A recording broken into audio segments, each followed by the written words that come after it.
chăm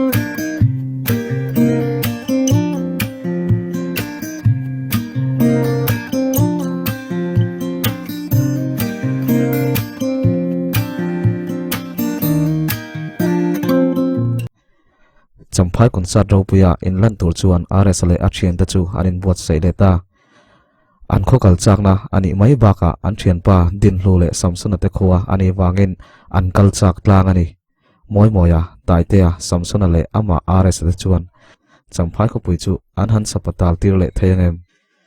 zorama chuan boruak sang sang ron om thar zelin Tuesday nightmare le mami sopwal te an lo in chal to ve me ka mami chuan product lem le thil expire to po zuar ti in an puwa chun pu na chu mami chuan an nial viau mai mami le Tuesday boruak chu al chho zelin youtuber sang sangin chulam chu an le ta huma zol nei piding pui po angoi mai du bik lo aron lang ve le ta piding pui ron lan hu chuan tharau mak dang dai nei tu pi zo nu ni aron in lar ve le ngal zat chu boina chuan zoram adeng chuak me kani achang chuan zoram youtuber tam zok chu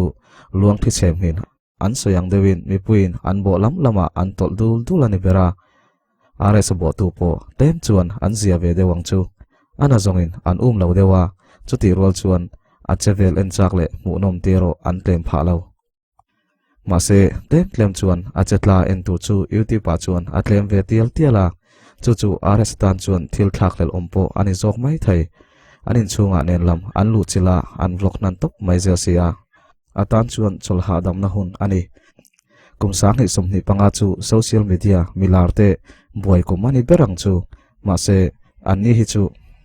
limom thlirin kan thlir thawa vanal piang ale pupol te scootin an lo accident thul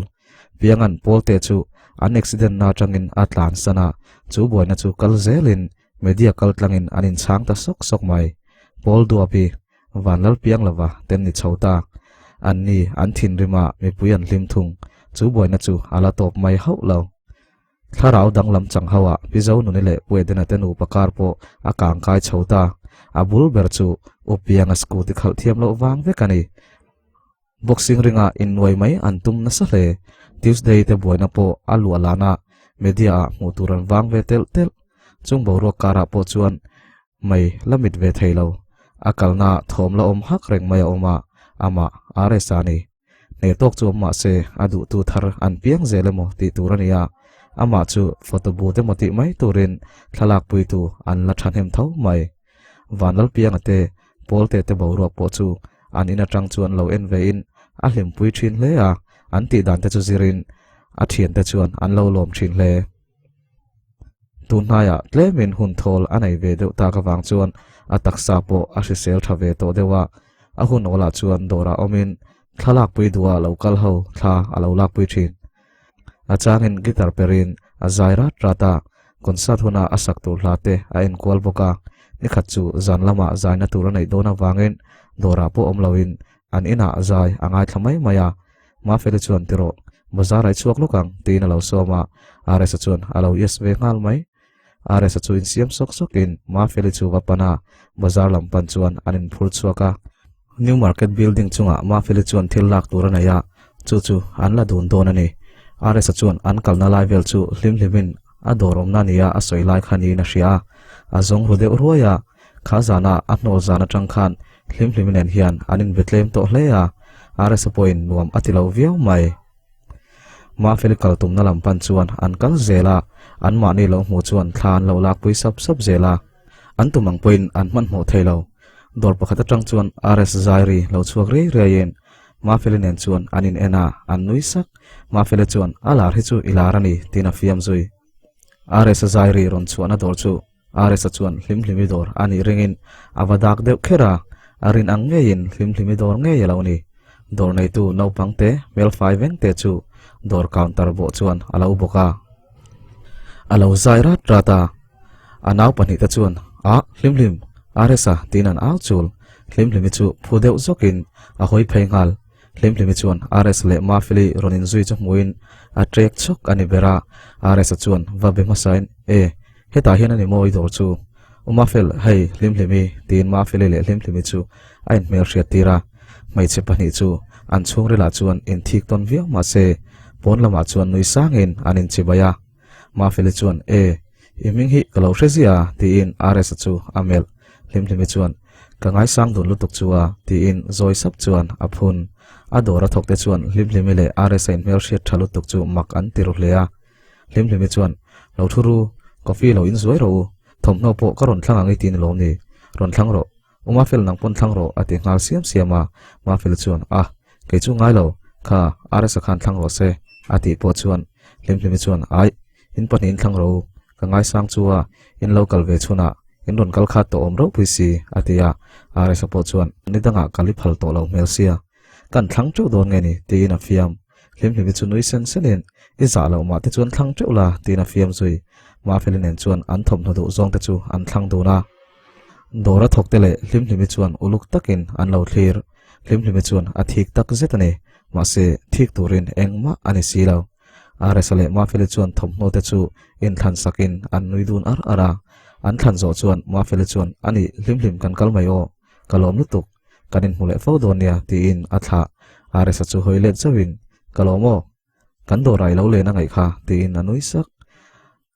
adora thokte chuan hlim chun nama a hre theilo an sik deuh soka ana enge atingal puile rota chuan thla kan lak pui du anti o anom lai khan soita cheu atia pui chuan an lakal hlat lo em so vako ro tin nam chuak hlim chuan uma fel awati ma fel churon hoin hei thla kan lak pui chak chuwa an lo soi ngam lowa ati chuan ma fel chuan o kan zaum lo te lu nen khoi laila ni mai lom tin aron phai dora thok pani chuan thla lak puin rs le ma fel chu an nui dun sen sena an me dun rewani kil khata tang chuan hlim chuan alo thlir renga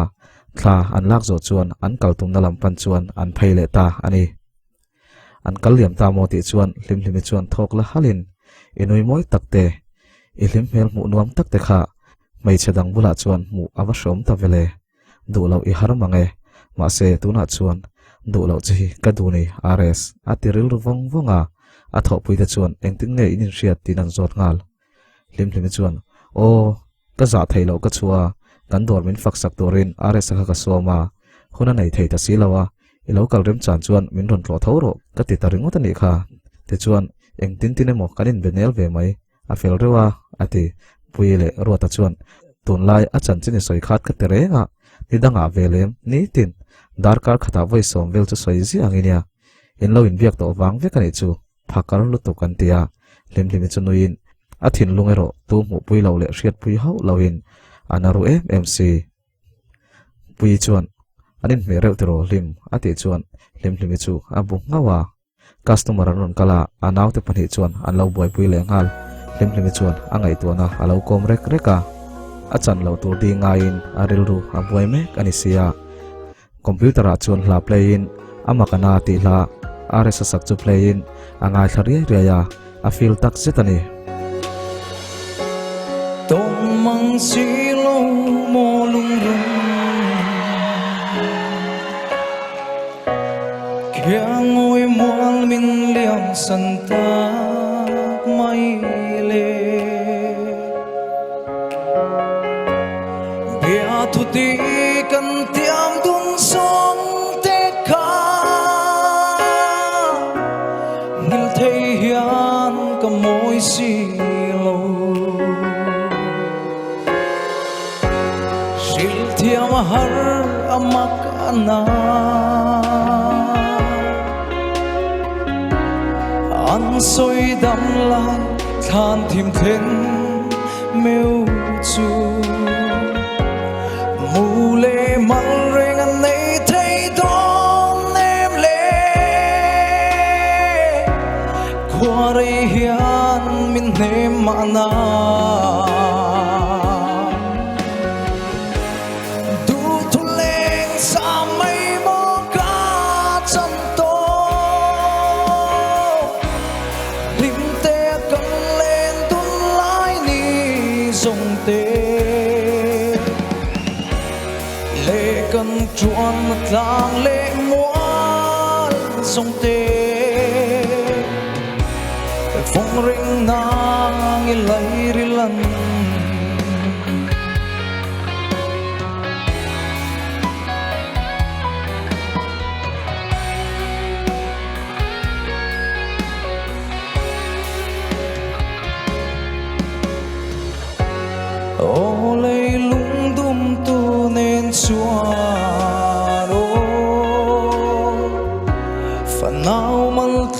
so in vale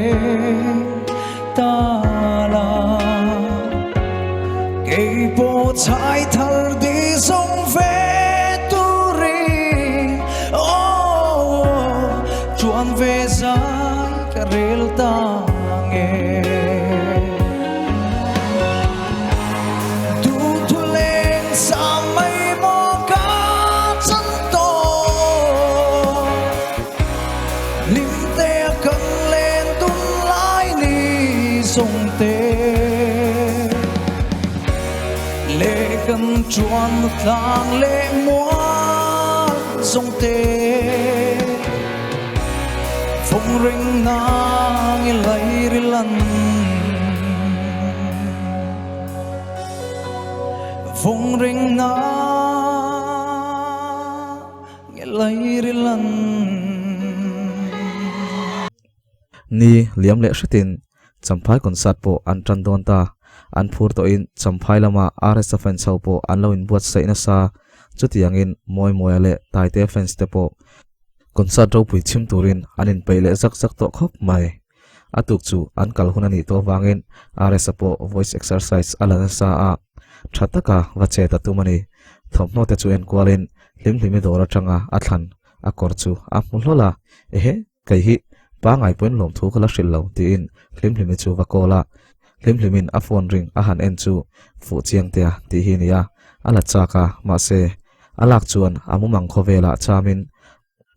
ataka thleng thei ngai lo tur suang to na ana ibel le hlausi aring zo tir ta ringota are sa chuan message nu chiain min lo call ro ti hi ala nu chia sham dik tak chuan are sa po hian limlimi hi angai na ni limlimi chuan call chu atum lo ma se are sa chu adp te enin anin biak na hlui te chu ayan kola call lo met palin are sa chuan alo lavat iwa boyom ve alo tingal wata limlimi chuan nia hai kain bol zo chi a atiringot iwa hanin bol zan ve e bang klai lem ni ati chuan limlimi chuan nia kan boi dewa chulawa mudon in ti fa hi kaching dok lak to a enge ni ta tina zo chunzom englawania i kormin pekha lom thu po kalaron sei le lawa i thil pek ngai sak lawanga min ngai lenga e vuina sale om sia e vuina sale om e mai katia karon sei tlai khon hu le ni hi ti in noi pa chuan lom thu shila limlimi chuan a hawe mai kan thom no te I have duwa alomom halo po ni la vuina turom hleinem hak sen lo du sak nai dong trewang chu ati rs chuan enga tinge tun la hi iwan dang ve I lo thin rima min lo trim le vak karing ania inwam sam lo em ni ati chuan nuame kan boi lu tuk hi niang e naktuk tero champhai kha karon zui ve mai don che moni ati chuan rang deuh hian rs chuan yes min lo zero anuam don nia leile ta te kan kalanga hun kan nei chuan thla kan la treu don nia irum banga tar tur ti in afiam le Lalrosang ka pot thla to ni nom lu tuk tin hlimhlimi chu nui sen sen are sa chuan lo la pot thla su athar kan tar don nia kan panhi lak dun na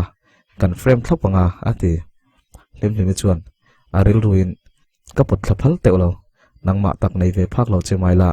e hlim thla tal hi chu kata ani rengang te hian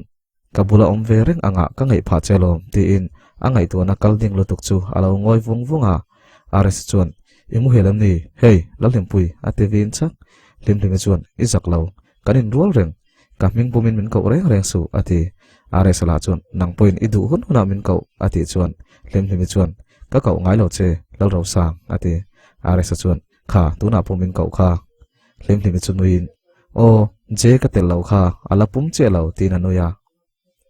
are sa chuan itong thei ve si tak takin kalome champhaya ka hang chuan karlia len chua kho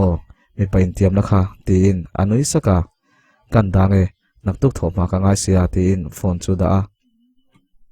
atu khwalo wara jingdang ang bukin message tam tak jinga ma fele message alo om lea hlimhlimi message ro kha sana tang khan a om lo ta zeu zewa tuna phei chuan om ngai to lo zoi muangin ain thiar film ret selani ma fele chuan thadewino va fu le hlero tin du sakna hlana are sa chuan atho ma chuan khoma tangin reply in ole ni man nom le tin reply vele ngala te chuan tuk chuan te anei kham chuan champhai lama concert tur chuan an kalta an J.Lalrosanga le a urin chanate nen chuan anin zui phaya moi le tai te po anin chom phei ve bok zanania champhai concert chu an tranta ho satan chuan champhai nula zai thiam chelo le zai em chun manga RS fans te thoma ring tak zet moi te zain mi puin an lom viau zela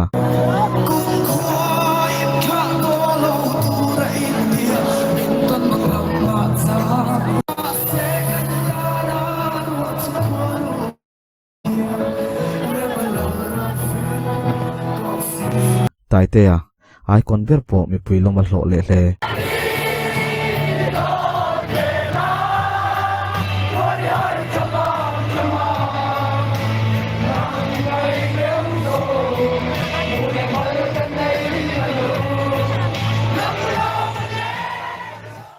an khafa baduat samsana zai po an lom thiam khop mai backstage a chuan an lo in tron thain an lo wat le a mi pui te chu an lo phar tok bok te chuan J.Lalrosanga chu an kau chuak mele ta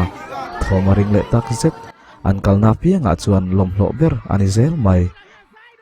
Rose pet chuak va en nula hau an lo tre tuar tlangwal pon bang bik lo apmalama anin son phei sap Rosang lian la Rose pari ti chuan sain mi pui bo ruak anung thale via a Rose chu mi pui lama chuan a vom phaya nula hau an awring in chu Rose don tum chuan ain chu na sa hle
midang anron zai le zela RS chu zai le in ramdang atangin request adong lea ma se an laron thlan chu trekanai lo wangin mi puidu ber fu chiang lo mo asale chu hla saklai chuan nopang anron chuak le trak thilmak tak chu RS a chet to hi RS a chet to hi chuan ma hruai tu nopang an ni deuh zel he ni azai top lama chuan offense zingami ain sung zo ngang lo stage aron lonin trap zoin RS chu ko a RS chuan nui sen pain alo ko let vonga atop kharnan pakhatna ani na za takin an then ho chuan taitea an zai tira pathian la ne chu concert top na tur tan chuan arunin lan te chuan chu zan concert po chu a zo vele maya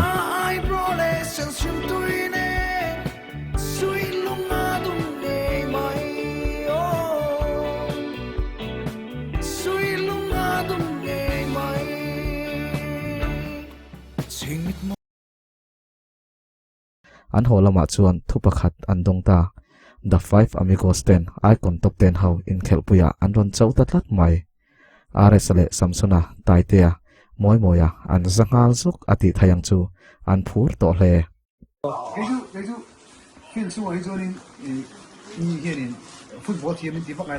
formation chu RS an set velin an phur ngak mai RS chuan a bol kan chuani point mishing chu dang turane ti thorung tak ati chuak an nui le haka chutia formation seta an nui dar lai chuan samsuna chuan RS a phone chu lo khoi ruin ma feli chu alo text tange nge adu thu chu a soi chuak ta ani na taka chuan samson ale moyan an soi chu sak ani berang chu ma felin chu message a mu chu makati hle a chuti rol chuan alom ril ru hle on reply in wang lo te tin ron chang samson a chuan ka wang lo tak alom engei ngai dan ka hredu tak zet tin reply le anui vur ma feli chu in ngai tu awang in yes tin ka chang mayang che ma se kanin thuple ngai don ani o tin a soi ngam lo aron soi ma sata chu alom ril ru hle samson a chuan moi chu vamit mai zawin asiai zuka moi chu anui sun ares ifon khainte ati chuan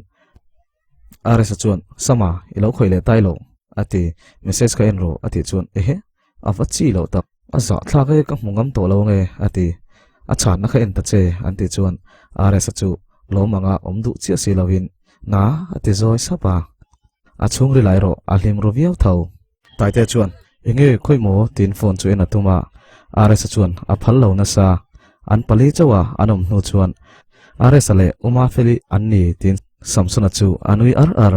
in mol e maya kamudon tin amua atuk lama aizol lam an pandona wangin amuma an pali chuan an ria khawa ares ale ma feli chu in bechun zom zelin boruak akal fu chawhle ma feli chuan limlimi soyarem to don lawania alauti ares a chuan yes soi to lawang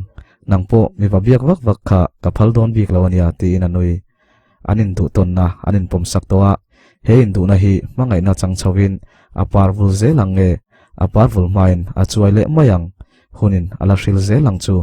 engponi se tuna chuan in ngai zong ani veta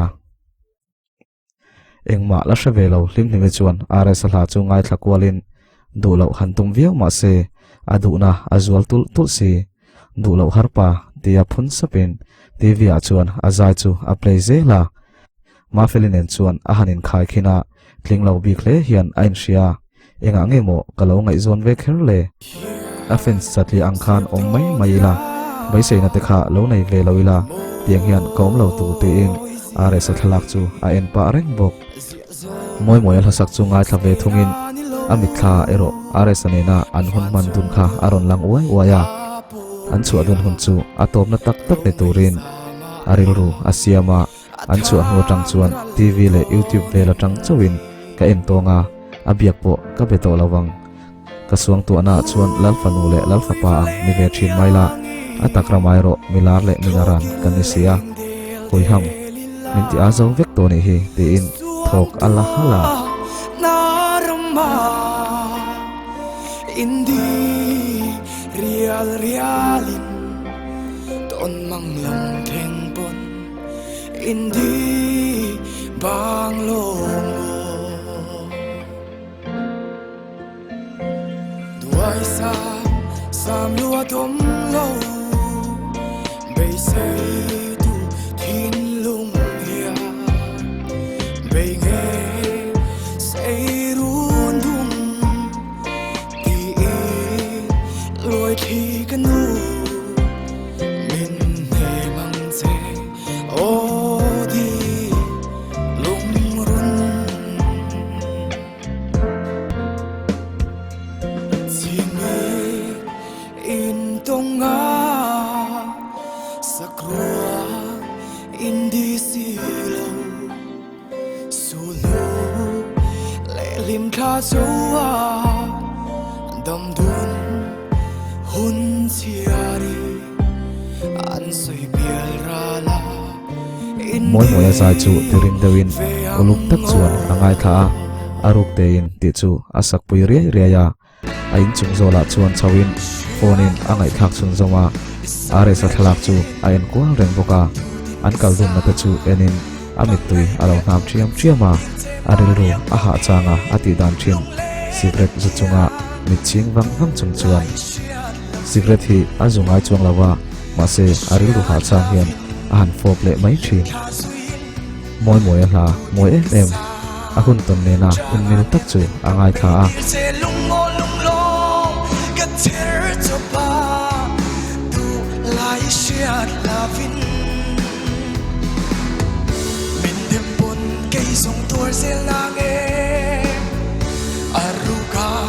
thua bar lanin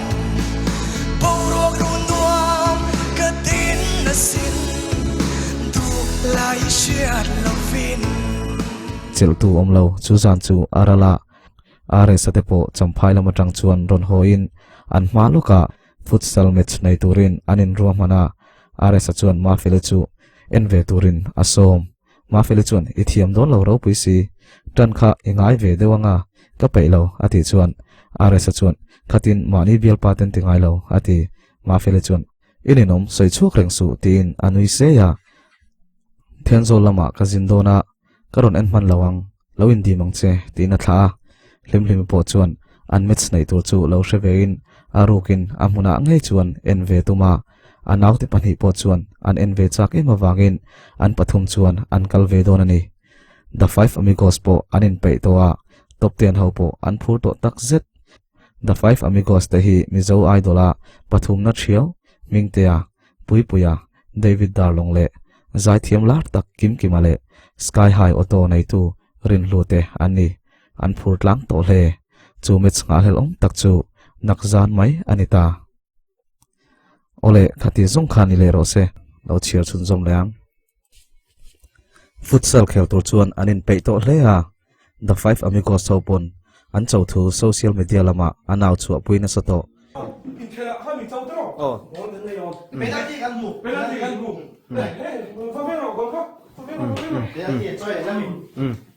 ole hey kan phur ngang to mai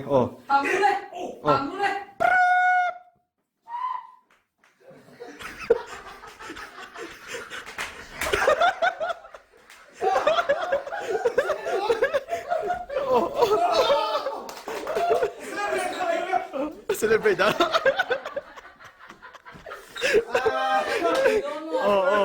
干仗老黑么？干土老老。上推在甜嘞，上他在甜。anin sho sak ye ho chuan king tima chuan tu tenge kan tung tur hi kala shelo tin a chaw le mingtian khut zai chirin silai le makap je fu chiang tia ti na ni nge yang mình ta sẽ rồi sẽ kan tum tu đấy kha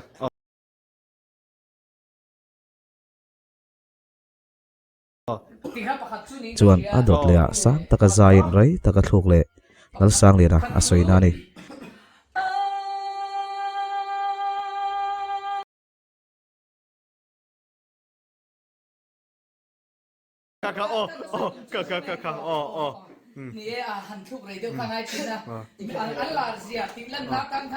ring ho chuan moi zai dan ron zel le in an himin an chau to zak zak le icon star ho po ts sport to te chuan but le mo za te sponsorin an phur to zak zak le an thlen na chin a hriatin an rile hak zela tu tan pon an nel oma mu an nuam em vek mai ni an ma ni le an ma ni chuin kapin anin fiam bor bora anin ngam tlanga fiam thundu em mai bok nen heng an mi zia te hian mi pui ta thin lunga thu soin an du na ate zual thina ni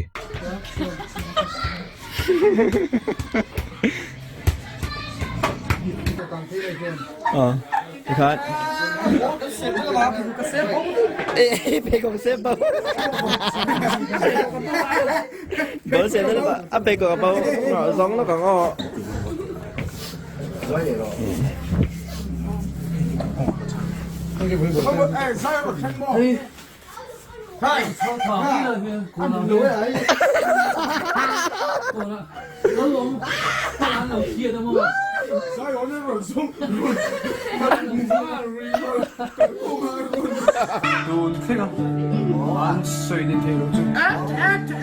DS Sports paid some hitting. DS Sports paid some hitting. It's like, whoa.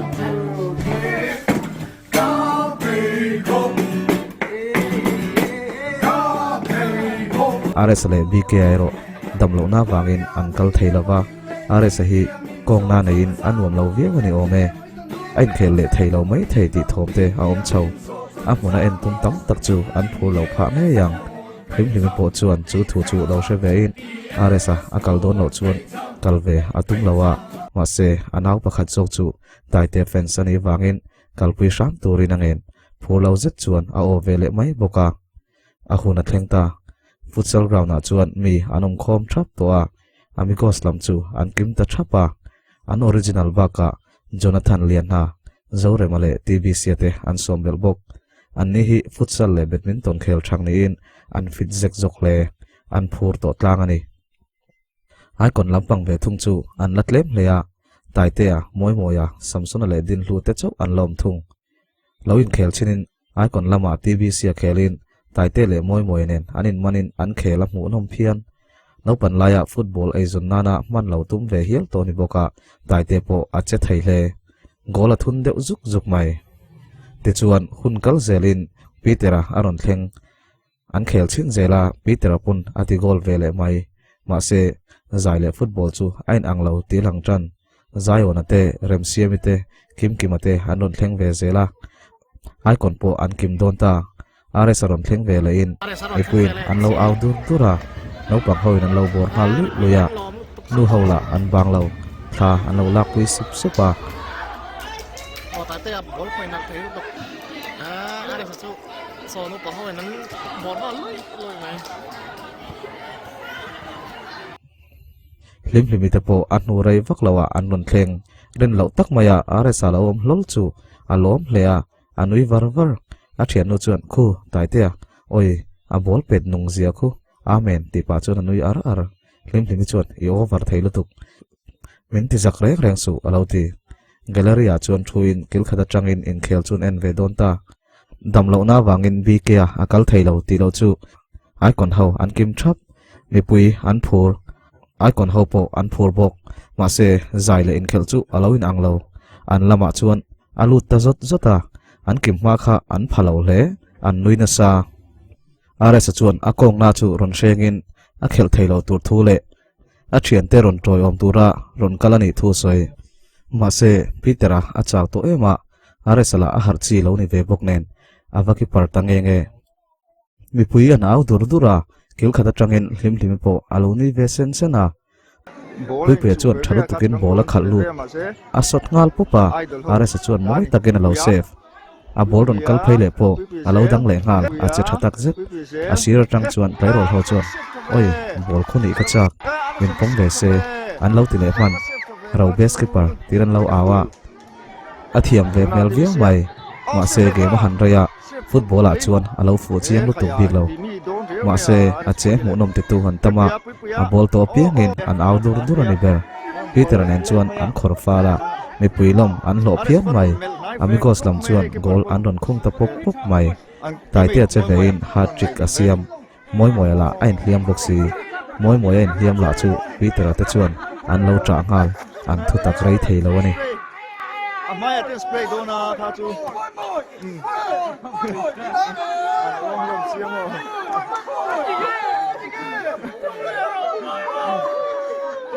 amai long long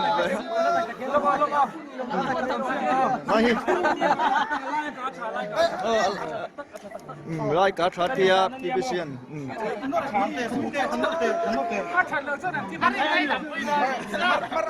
Còn chú mang kia. Buổi thác đốn rất lớn chung chú. Anh tiêm rồi minute cut vel chú.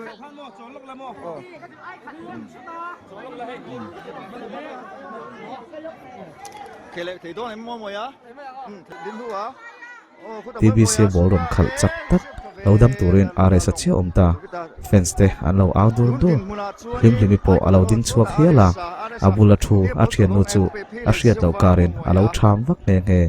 pui chuan ana ifu chiam te thiam lo nen alo ti zo hlim chuan I zak thei lo ti in a chala kuk fok TBC chuan bol ron khal zelin are sa chuan a soyang nge in alo thau ta thuai mai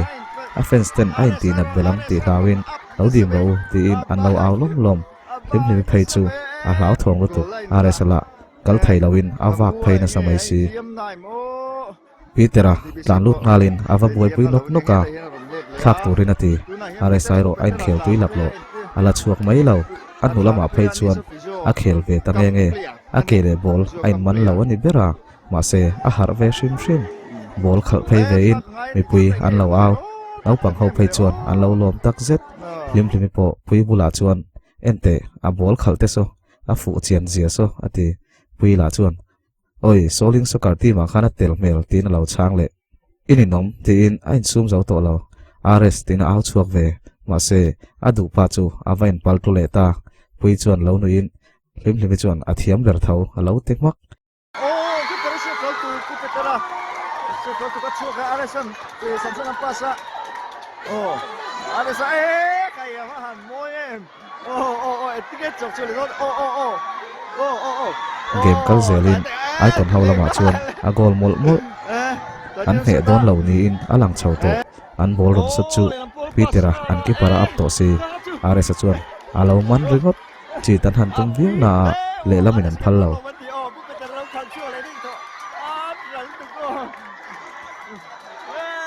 rs penalty cho chu chiang lu tukin david dalongin a pe gol le rs chu lut phain asir lama bola khala a corner ta lau mai tai te chuan corner chu petin goal bula lo ding rs chu amu rs head to tok vel chia chuan ball chu avor phaya rs chuan chiang lu tukin lo head goal mi pui thom a thalu tuk rim po thau zokin a maflar or lai chu a the virvel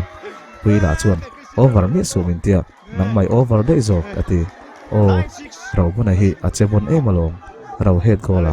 ro man thaya ro zuang sang ani hi ati pui la chuan oi voi khata ti goal ve dek deka tai te chuan hat trick siam to alo ti zet o ani ta chu ain khel ngai hleinem tai te ti goal pathum ai khan rs head goal khan ma ka punem ati pui chuan in khela mak po ngai lo alo ti le mak ka pe ni mai lo ni nom te in rs pet goal chu awa awle rs chuan khovela celebration lar ber shu hang chuan a goal aron lo ni pui thom a thale tak zet ai kon ho chuan goal tam takan phur to a coach peteran a thuak on vorin ati goal masa sa chak aron ti tak mai amigos le top 10 ho po chuan an lo pom ve maya game a tam to viau aresa samsuna tai te an pathung chuan an nor phai samsuna sok pak chu david dalong chuan lo dangin aresa chuan alu bok in lo tawle a outlet tim le fans tang te chuan oi an lo ti tuai game chu kal chho zelin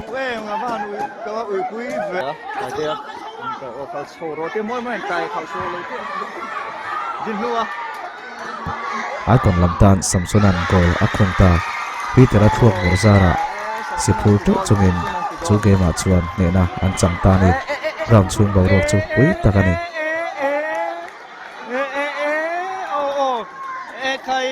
kai an pa fine ber nan celebrate na saber kanan chake a pe ko masa santia ai konen pe gol masa an chakani mai ara sahi alu ke ai na lu mang thim pati soka an gol le teu mai ka ui fans te chuan khan no lak pi sop sopa pui chuan tero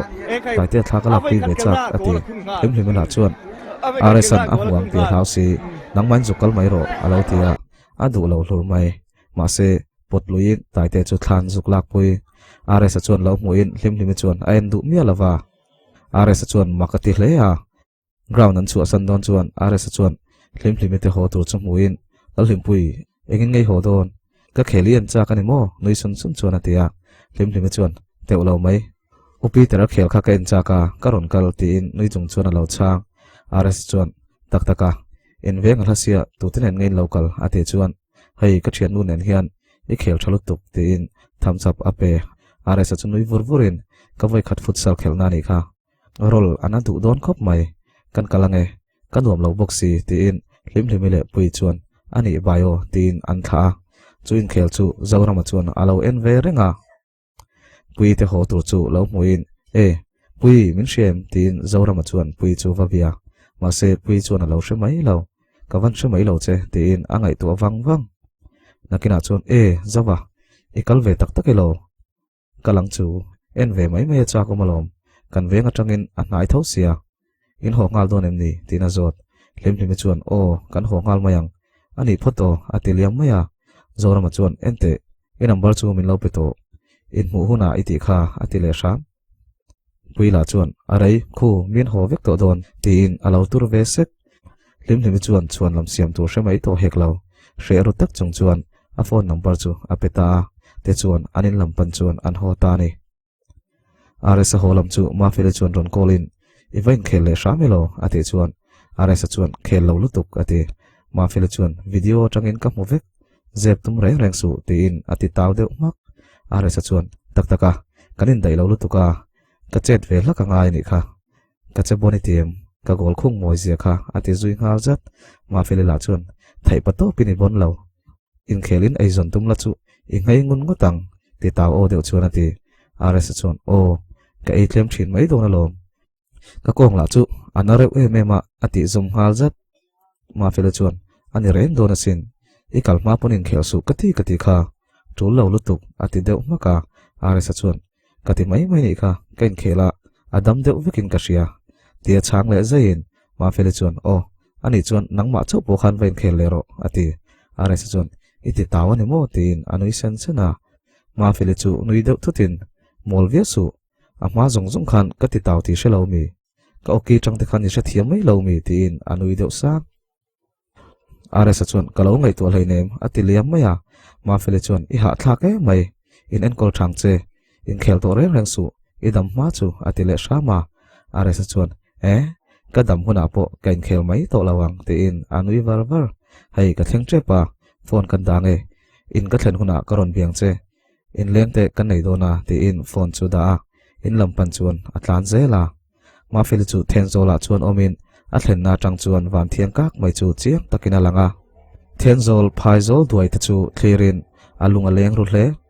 RC chu akha tokin anlang pheu bok thala chu ala bial lo na a moi tokin a eng ut mai bok si zai angai tharia ria ama hun ngai to chuan amita ching diara tuna RSNN kan ni ve ta chu ani mai sia ma se ka hun kal zela kan ni reng thayengem politics te hi athuk zokin lu chil du taila heng kami mal nun nen hian ain rem thayengem ngai zong ngai chung chuan kamat thlir te ka ti hlo thling thei do nem ni ti in angai tu na chu akal ding hle a MNF lama tang te ZPM le Congress lama tang te point somna adong renga an party lu tur chuan an du tak zetani ma se aniro pathian le apa thu in a omria tin apa chuan phalponi se tunari chuan eng party ma zum atum ri lo chutia suang tu na koma aum lai chuan ZPM lama tangin an ron belea hoi ham min vetu te la hi an romantic lo ve thine mi hian lak viau turang hian min ngai ve thinom sia chumi biala chuan lo ding la kan party ron zom la ti vel bak hi ka dong khat si ani lo le fakna tan le chungkwa le program chungchang bak hi aum ngai si lo ti in anui varvara ti chuan ZPM minister pakhat nen chuan anin bezui ta ani limlimi chu khuma chuan muto in zanin RS che nui zathlak lutuk chu ngai to letin anui le sak thina katana anphun pangpar hanni la o kawan chom thadon takche iparvul chu krengang ti in angai to na wang chuan anui le varvara athalak chu ahan en le ringot thin mut atum mek lai chuan phone call dongin zorama hne atangin ani limlima chu angai zon thu le chelawati thu chu aron thil ringota limlima chuan oi ajia voi som vel kanin bia ataka voi khat che kanin muboka iti o manglo e mai ati deuh muka zorama chuan ani le in komila kami zia te shianga edu zong kani mai thesin ati le sham limlima chuan imo zo belpa kanai ati chuan rang takin tunge lo ti wata limlima chuan o are samole tina nui ar zorama chuan mafil nen anin ngai zong an ti kha aron ti chuan limlimi thin lung chu electric shock ang mai hian aron trek choka ma se athin lung na chu ator ve tu renga angai nui chung bok chuan o keima lo po bial nu tam takanai lom aresan nupui nei ma chu ngai zong ka boi pui man lo tin anui le maya ni le karon bezia don chenia atile shama limlimi chuan ole tin thattakin anin thla ve mai zorama thin lunga hian maktak mai chu milara pian thikna mi thil ti thatlo soi chiat vak te a om tlata ama thatna om hian ama huatna om hi atne ngang lawani limlimi chu biaknel zela aresa o theina tur thang kam matuma aresa chu zorami puima molpho takasiam ala tumru hle zinga thau chu aresa chu arol hle a chumi kar chuan ni khat top ol hun turanaya alawin tiam to angein limlimi chu chua puya tuma ma felipo chu ashil lok veka ma fel chuan thik ve vi ma se ares alawin tiam to na ania kal chu arem ti sak ani na taka chuan mai chadang point an be ngeya an la bezui rengbok ma feli hian chung chu a hre renga ma se athi ngai mi alo hlimhlimero adang lambik tlat are sa hian abiak chang hian a hlim thin ti ria hlimhlimi chu midang ang ani ve miau lo awangin athi groviau thin khania athu chu ni se tuna po chuak dun lo tura ti chu adu hle a ma se aresan kain tiam na chu ka thai ram chuan ti hlotlin zel katum ati miau awangin ma felipo chuan a phal khania in va chu adun huna engthil ma tiam to reng reng su ti in a cha aresa chuan ole miss I thik tu hi a cheve sia ila boy zui in date po hi acha kom vea ti in anui sun sun oi chu tiang hun ka nei lo lutuk nakina kan la chuak dun donia mi min mu tam lo na tur huna kan viral lo na tura atia are sa chuan ole lo ho wat wat ro atia chu min hi chuan a kong chu a kham hleya a omanuam meu lova treatment te lain in lama chuan a om ha dama hlimhlimi chu va bia in hei tun karin rin ni hian ka man dona dori chu san thei don em ni tina zot hlimhlimi chuan boi chung chung te khan ilo tiange angai tak tak kher lo nia are sa chuan mi pain tiam na ka ti to kha nang mani thul lo chuan thul bik lo e a atia hlimhlimi chuan ani le khoyang ai kan kalang tina zot are sa chuan ka hrelo e du du na ni mai kalna tur po ka hrebik chong lo ti in a chang maya are sa chuan tiro ngai tuang e khoyai mo cafe a kan kal don em ni yang fela te dora te hlimhlimi chuan na min tam chuan nangma imol phole na tur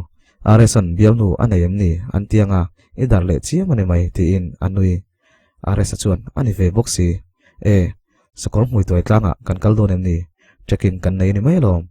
mian tam lutuk lo bokanga ati chuan hlimhlimi chu phur hlea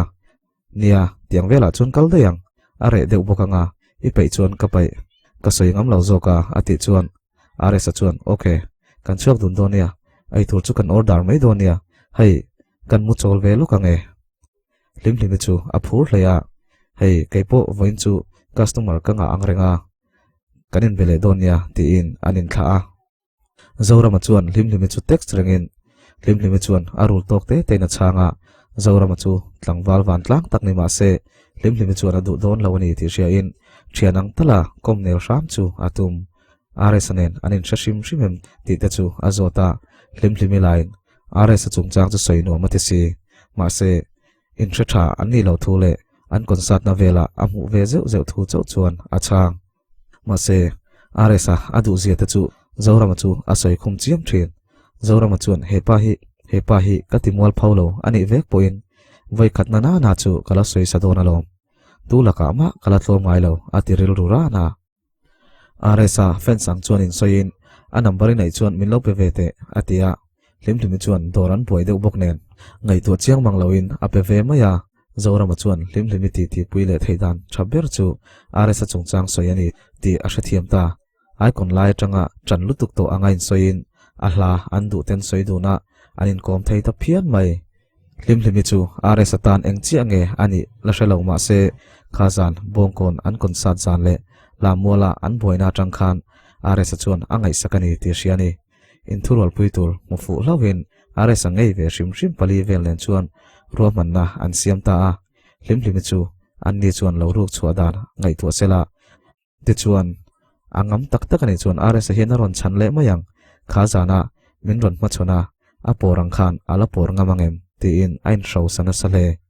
an thian li chuan roman na chu an siam hauta ani ma feli chu apanen chuan ti molin in thanlea candidate le ngei turin adu thu te chu soya zoram tan hian kan mathirte kan phak ang tok toka thanem kan ngai ve na te hi ataka kan lantir le zual theinan chuan politics si kan siam thata ngai ni ati chuara ma feli chu politics a azuang lut don ani chuan tuna anun tam takhi akal sana ngai dona tuna faktu tam takhian an sel don tia sia ma se kan ramtan ati ve thei omin remiau siani ngai zom ngai thleng chuan angong mai thei aresanen chuan athil tum chu akal kop theiangem ti ira ngai tu na sa thutluk nai ro ala siam mai theilo hlimhlimi chuan aresanena an hun man tur chu a phur hleya chuti rol chuan a hu phur bok engti kai mo chuan katan ilarem ve mai thesin ti in beisaina hanin siam chapa ma se arem talawani point kadem lo che nang le kai zong leile van ang mai in hlat kan sia tin are sa zai chu angai thari ria ya kadem lo che ti hla chu ngai thlain he la hi kan chu adun huna chuan ka saktir nge nge yang atiril ruwa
ole khati khanil de mai sela bung som pathum na zo kani hi hlim chuan rs arengot ngai tu chuan a customer te chu alo hre changlawa customer pakhat chu hlim bula chuan wakalin kaloti boilok che tu la hian thomno vela hian enge mi en lo ber le shalkal ber tina zot dokan boa zai ngai thak pa chuan J.Lalrosanga alo ti sam et customer chuan mo ati hu oi pui nang englo khalama mi ho kha alo thing tharania anron en nasa kan shal nol to tina zakle rota chuan ani nome J.Lalrosanga ringot adu chuang lo che alo ti customer po chu anui varvar a mel thatem hi adu me mai tina lo chan hlim chuan khamo pi tlom te ni la donia avati rota chuan pi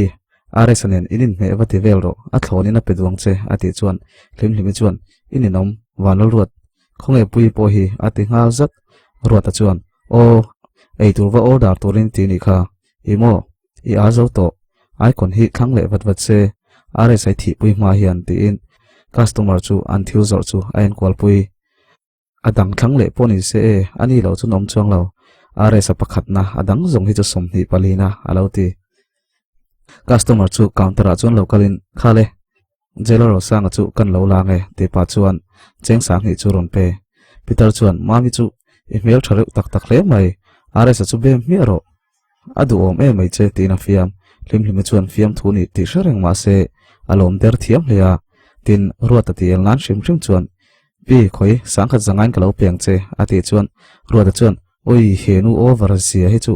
pi a thlonin dil ro ati tun hlimhlimi chu anui ar ara min thi kani kha are sanen kanin sheta wangin ati le ngal ruata chuan teu lo nang ain ka du ma sa chu lawa iron du lu to ka e ka ngei hlur to moi ka du san dei don che shrimin enge mani zang khan min kalsan ati alung oi lo na sa pui chu ei tur kenin ron lut an thu soi chu ron shen ruata chuan pui po chu lo mel rum hal pui chuan kei chu min her tel reng su kha hlimhlimi khan ani chu arit si ain chei rei si chu lawa kalna tur po nei lo entry bula chi lo tin ngak lawang ati tlat nei kha ati chuan hlimhlimi chu lo nui sen ruata chuan henu hanten om sia hi chu wi hi it sik lutuk ente mani thla kan lak pi khan are sa khan ka bana min vuan choi ni chu kha ka status kha khami tang khan oi mi charati hlimhlimi chu nui arin avhan oi om lo tak wanal ruat pui khan do tin min puni kha ani chu arit si scooty uyom ain dait ve te hi atum chiaru thil ai thul chuang lo ati chuan ruata chuan oi nangni farisai ka ngai dun cheu shrimin lalhim pui po are sa bike leina turi tho nem nen nangma scooty tur te hi lei ve ta che mi hnunga bet trai reng lo hian ti na ang buan an on fu le to ni hlimhlimi chuan leina tur ka nei lei ne ma chu lawa ka khal ngam chuang lo ti na nui ruata chuan in ren lutuk sum nei tren si ati le zek hlimhlimi hi dor nei tu ni ti hriat lo khopin an nela anaw te hian an za lo ni lovin an thian kom mop mopa customer rigu tam tak point tu ber nge dor nei tu po an shelo hial thin khuate atlai deuh to wang chuan dor chun khara an ho ve ta are sa chuan ma fel ron ho chu wang huakin mak sa vua ke in akala min an hriat theilo nan ain thup hle ma se are sa chu are sa nge aloni lo hre to kan lo om le zel tho thla te chun lak pui le sapa adora kalven tum thu te chun shila are sa chuan ole in local theu donia hei ka man mo khop maya nakina ahu hawin kan lavek donia ti in kalsan chutia ma feli motora ron kalmek lai chuan are sa chuan lodin ring chi ni na shelawa min an lo hre zel bok nen kun deuh chuan akala mi pakhat nen anin suchor are sa lukhum chu tla in asutu chuan oi sorry lutuk tin a mel po en chuang lo chuan alukhum chu achar sak alukhuma petur chia chu are sa ni tia sia alom lutuk oi min shem thakan lak dun to kha avan nuame hlimi han cho ve zia atingal bor are sa chuan chuti mai chuan ka van shelo che lukhum kum that mol pa chuan atia ruata chuan oi ni tak thalak pui tu che nga don nen I hlimhlimi thian pa kha ati chuan are sa chuan ani mo indora po ron kal le ka ngai sin ti in a chibai ruata chuan tiro thala dunang ti in ruata chuan a kwa deuh choya are sa chu amur deuh choya adu ai chuan a hnai ma ni ruata chuan ente hlimhlimi son a chil lutuk che kan dor kan tlak chet pha mai don lo haw ro tin anui are sa chuan hau tur ani chu ti in du ain ruata chu atong rai ruata chuan ani kakalo lalfu chiang te tina bai zeu are sa chunui sunin an dor kal le po min ti hlau zo ve kalo mole tina phun sapa ma feli chuan are sa chu aron huwa are stro lo ro tina kau ma feli mu chu are sa chunui sena ma feli te in lampan chuan an phaya ma feli chuan eng ho mo I zaina tur chu min mu chak hian chuan lamiron siam ni lo mo ati are sa chuan teu lo ka mu chak vak lo che tina lo chang wat ma feli chuan nui pa chuan a kuk fok I zaina tur chu aum tak takem karon en thlapang enge I bike in ron kal mai ta che ati chuan are sa chuan o bial nu te motor om renga bike ka chua dei te chua alo ti sam et ma feli chuan ka thla pai lo chen ya ti na nui are sa chuan min thla pai lo ni lo min thla phal lo ni kha alo ti ma feli chuan I han zak lo so tak mi za lo so riau tin an nui dun ar ara ma feli chu ron tong chun zom le watin tak takin eng program a moi zai don thu tak te chuan ati are sa chuan in veng em mai chi pi hoin chop chil deuin min ron so ma chuan lam ka siam viu na nola pakhat ka fence kal thei lo wheelchair an nor ngai oma kan serani boka ataksa chaw viu to a ka zai tur thu an lo shil fiam chu a phur lu tukan tia jing atang khan hol bula kan shwai de oreng to an ti chuan chuti taka min ngai lu le min hu ve chak chu ti in ama wang chau chuan ka kal tak tak ani tun tum chu ka chaw lu tuk ka kong te hi han met te ati chun zom ma fil chuan rs chu enin aril ru chu tha tia adu zol tul tul ma se ngai tu chiang manglawa alo yes mai kha chu ala ma ti dewani rs careerin atwar thaya kaipo kamhuin ala tuar thaisia ti in angai tu ne newa ma se chan mai ro atum bik lo khoi kongi la ya hian thut nai thlengang ti in ma fil chu rs ala ma chuan in chon rs chuan motor chu khala mi suya o kan van min chedon tak rs chuan ati ma fil chuan rs dar kham vel chu lo me sak pa in chu chu lom film khurangai to enge in sut chan min ti se thut na kan in thak ti phaila chu oi an ringot tin an nui dun bok boka rs chuan e nang chu mi sut experience nei to tak ati le ngal ma fil chuan achum chot rs chuan ono inei to lom le ala ti zui sham ma fil chuan I chelu tuk khal mai mai te ti pa chuan a phone chu chang ngal achung te chuan aron thlen to le to lawan zota a thlen to thule rs alam lok thu soin nangni pani hi inin zui reng maya tinan lo fiam zui rs chuan a zaina tur mun chu apana ma filero programa atel velem lo boka rs zai zo le function man zoa lamai tur chuan anin shila rs han thleng che chu nula cancer nat na vai alu nor kol mai to tur chuan lo ngakin rs an hena chuan a mu chak ziate a shila rs chuan ko in chunala chuan kalu hi a kol vek don thawa chumi wang chuan nangman min nor kol sakla katia ti in mit tuitling do pam chuan a soya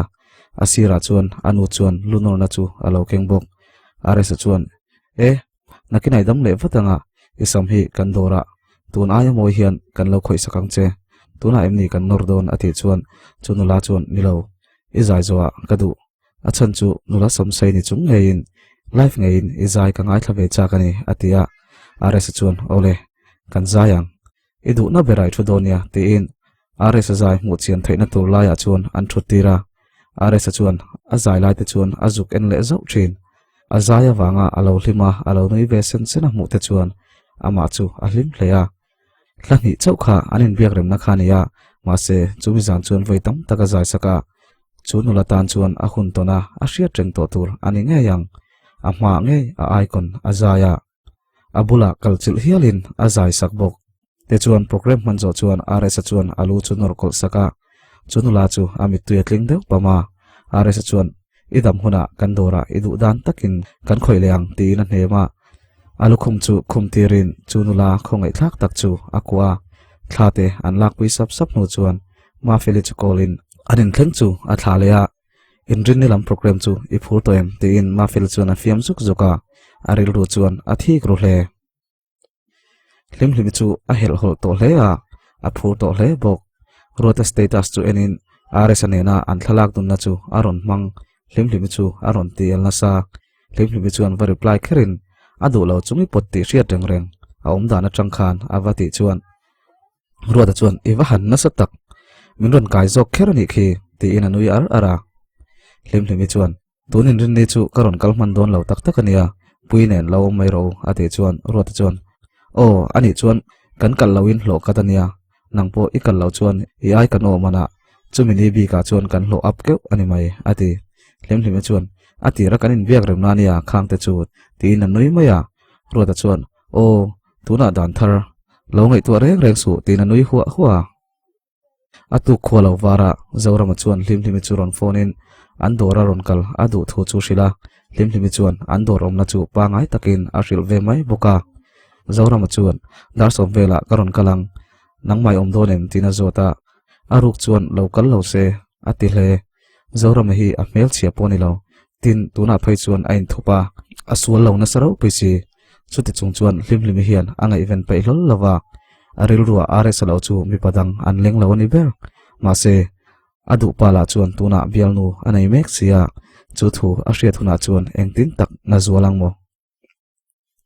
darsom pakhat vel chuan zoram chu hlim te dora chuan kalin thomno te chu ain kuala ruata bok chuan alo star le puile hlim chuan he pa hi chu o mi pa to phot chu du ante chuan ruata chuan lo hre phain no mi pa to phot hian min du kain du kalo thang thung ati zoram chu nui suka kumin chu rin ain khuwa vot rei melsia in pa jacket ang hi ka du ve dewa tin a thlanga hlim chu anui sen kan pa angin in me zo lo mala amoi ve thawang tin a fiam ruata chuan a rs ainin me fe nang chu fu chiang te poini lo fu chora ati chuan an nui dar zoram chuan ibula chuan du bak kan leidon ka ho mayang ati hlim chuan ani o tin a tha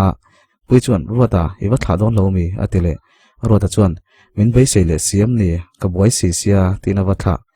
local le fo ro tin a vanui hlim chuan rs chu va biain kan chu huna chuan gitar nge kan kenang ukulele ati rs chuan iper thiam mi alo ti vat thiam ve mani chuan kan lung hi leng thina mo eng tin mo kan zira kan thiam ve mai atia rs chuan ukulele kha athamai lo gitar chu kena boi tha kang hlim chuan I phur ve thawem ati chuan rs chuan phur ve thawe kan tum na rei to boxia tina changa hlim chuan I phur ve lo mele keila hi ka phur si phure amun kan thenga kain buat sai na sajia ishemayang ati chuan hlim chu anui sen ente kanin shetran tir kha alung len thlak reu alo rei ve to reu tro rs chuan engtin nge kha tina zot le hlim chu alom lo lutuk mi hi chu wangai pui mo lo ve tak ka hril pe ve lo che ati bung mak rs chu noi sun kha ka hriat chak wangania ethin rim le mak lo hi chuan biak hi nuam lo mel le ethin cheve khang lang hi chu avain rem lo tak tina noi hlim chuan ka sual mel em hi vai fi ma mi sual no me lang hi kanai ati rs chuan ateu lo hanvin ve khar te hi in me lo lutuk hi in me tina fiam zui le ininom ka thoi me yang che tin hlim chu nui rs chuan den thei hei dora ka oma a shrimin ilaron leng ve lawa hei no pang kaima me du big de kheron kala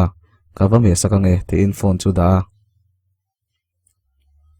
rs chuan in rin ni tang hian hlim chu biak to lo katumang uma filenen kanin kar hi ka shilanga hlim chu aril ru nang utang ma se a hre chuak don thawa tin ama ngein hril chu tum ain ngai tu na sa enga tinge biak to lo katum po hian min lo biak chuan ka chan phur le em zele henu te chu adang lamani tina phun sepa chuti rol chuan tuna chuan athu thuina om thei to lawa ma felimit mai ven angai to tlata tuntum hi arem ti na thlapin a chua puyanga chumi zo tang chuan alo biak poin arul tok chawa chan atum to ni ma se a thayangem zoram chuan hlim te holam chu atok lola local ro ka thang che ati hlim chuan adu lawa zoram chuan asom lui ngel pon adu thak lo ruata chuan oi keima hi min kha mai la rs chu han nila aron tlan lo nang mole alo ti le zot to pui chuan nang chuan back trim hi chui lom vekalom tin lo fiam zui ruata chu ner nu ngin minasa pan hi enga tinge ka chunga hen ri ro chen put reng kamol phona tur hi in soi she mi alo aron te zui zat hlim chu lo nuin thudi kan hi mial chelom alo ti ve vat zoram chuan ani iron chuang lawang mo ati hlim chuan chuang lawang hei puinen hian thui takan kal dun theilom kan veng lama tho oma ti in a chang zoram chuan ani lele tin a tlana ma se munram changa a bike chu ti dingin hlim chu a chang rana pui chuan enga tinge do ti soi ringot ta hian kan pe ngal don reng sia chuang mai ta che ati chuan ro ta chuan mi khirani kha rs lo chun du lo vela rs la hian a ek ai poina ngai hlu lawanga alo ti zek oi khang te kha nangma ti nan che mangila eril ru na le don sia pui chuan ati ro ta chuan o thudik ni miau hek thudik chu chẳng đeo phốc mà se anh alo đột mang bay say na in siam liao liao à anh mua thu dik riết chua le à tak lâu ni le lem si lo ai chuan thu dik chẳng khá phắc hiện hanin chu phok ila anh rei lo zok ati ngal buan buan lim lim chuan oi inin om zet zot takal tin anin thla lim lim chuan taxi mana tuma ma se ma fele chu traffic jam a lo ta nga lim limi a mu chu ala she ngal chat ma fele chuan awin I hodon emni local ro tina soma lim lim chuan taxi lo phar to lak lo sia angai lo mai tina wa awve ma fele chunuin ani le tina wa thla sham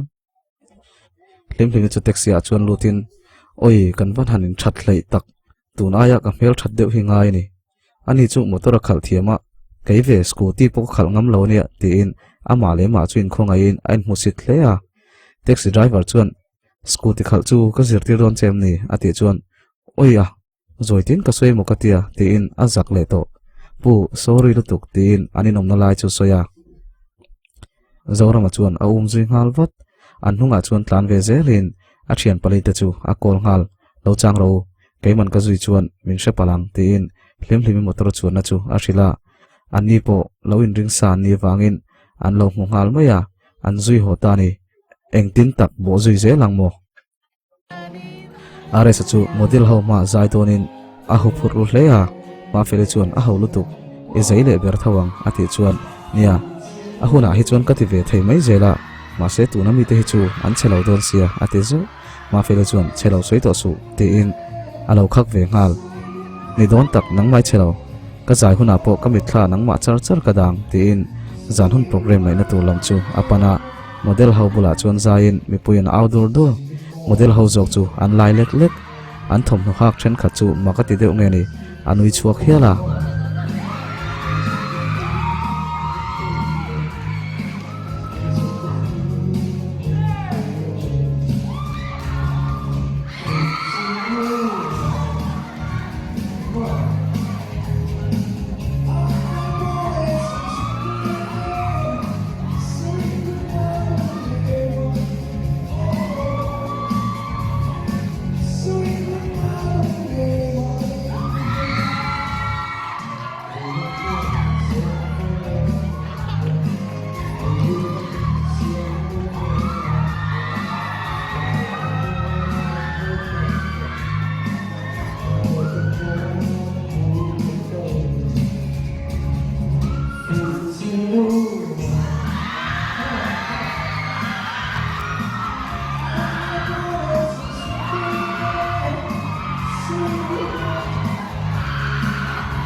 chiang lo mo le eleng du nang ti ta chu asa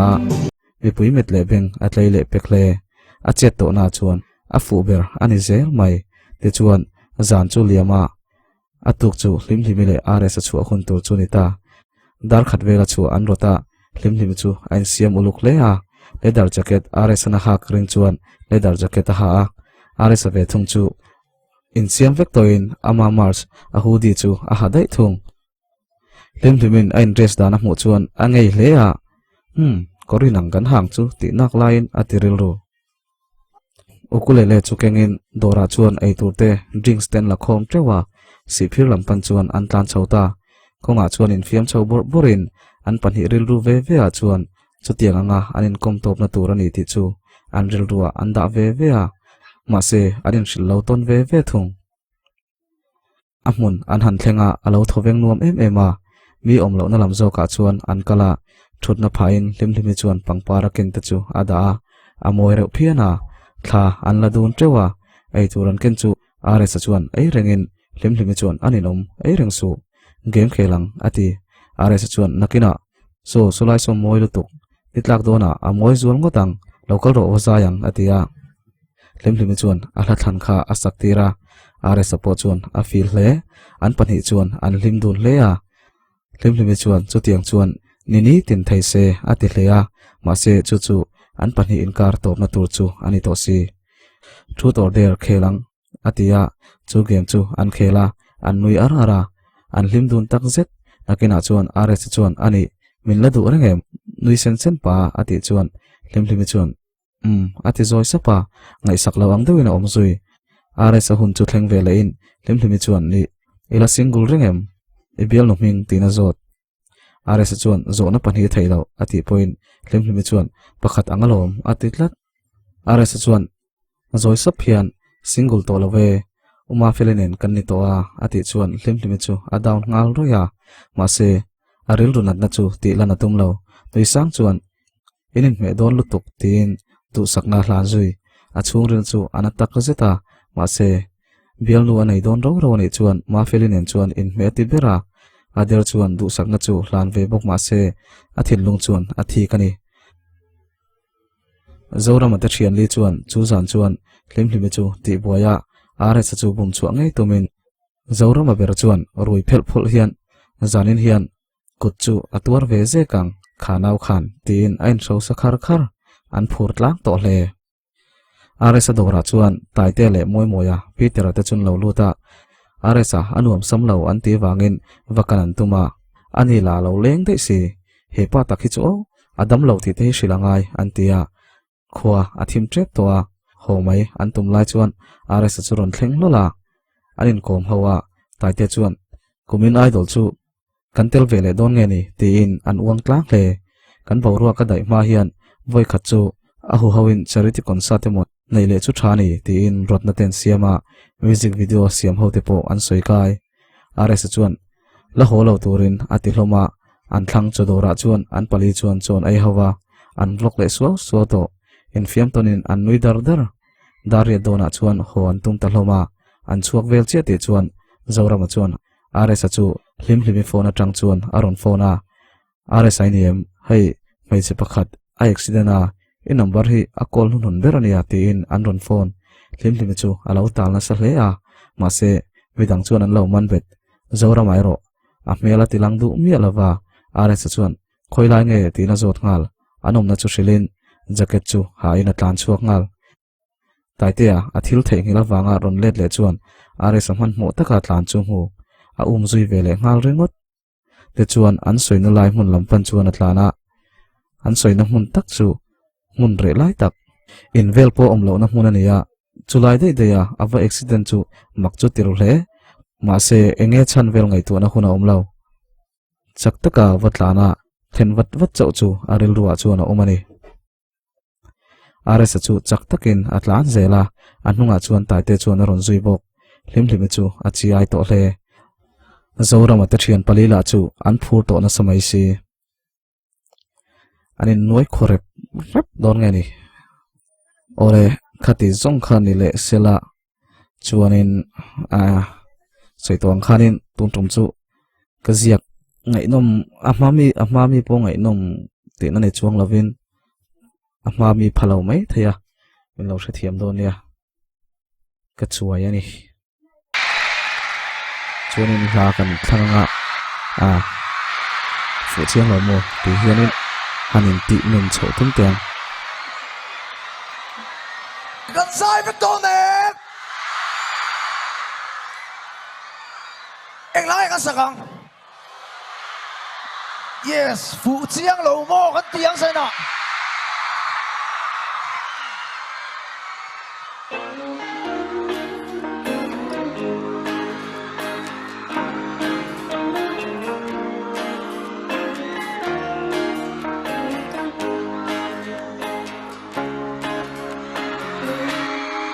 phụ lầu mò chiang đôi khi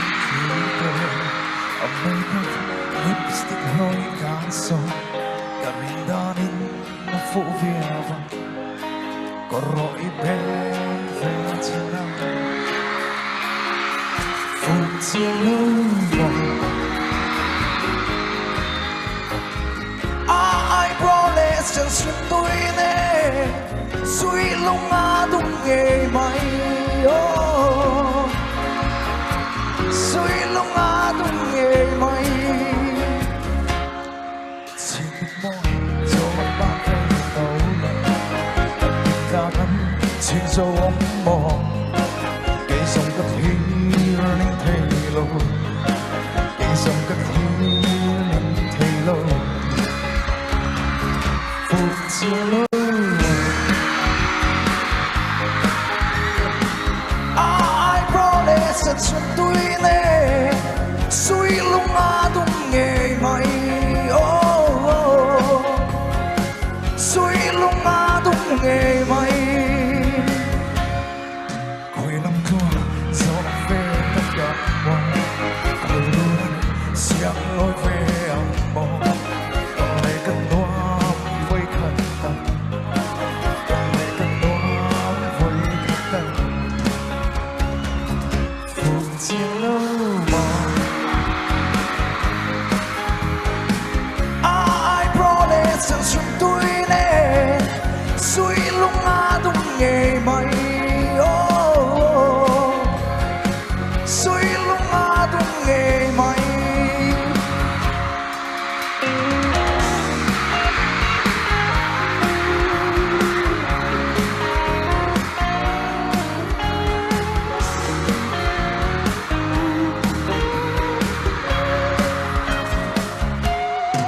hồi năm thua